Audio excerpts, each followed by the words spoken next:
Thank you very much, Emmanuel Shaka. I come to you, Mwangi Kimyeni. You had your colleague, of course, Joel was talking about the significance of education in your country, Kenya, and how voters, for example, look at it when they are making that very important choice, even though themselves may not, in fact, have gone to school up to university. What about the fact that, frankly, perhaps one of your single most important language is Kiswahili, spoken virtually by everybody? Yeah. Okay, so I agree. Education is important to help you get votes, and you can get a good representative without a college degree. So I agree on that. But I think we also need to look at the new constitutional dispensation and its demands. For one, we have a very high standards for public officials. They have to be vetted by people in parliament. Some of these are public servants. We require high degrees. We require that they be able to know if it's the economy, if it's in the law.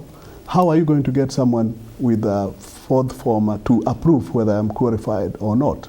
So we cannot, we need to understand this constitution, and we need to know what are the expectations.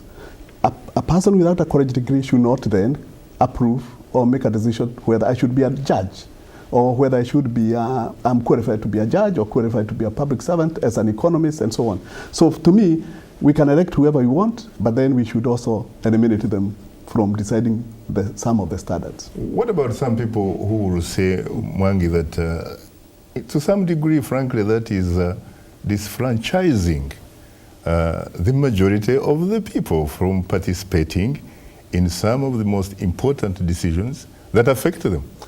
But we are allowing them to vote their parliamentarians, whoever they want. They can vote whoever they want. But you're not allowing them to run for office. No, I'm saying we need to understand why these conditions are being put.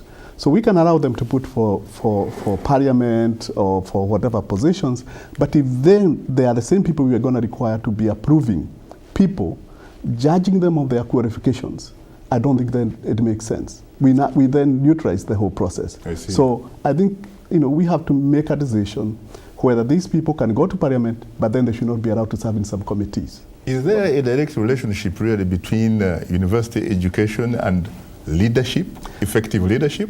Not necessarily. For so long as they can interpret the law, they understand the constitution. We have some people who have failed reading tests. And so I'm not sure how they understand the constitution. So there should be some standards anyway. So, but in terms of leadership, I would say that some of the wisest people, some of the best leaders don't have to have an education.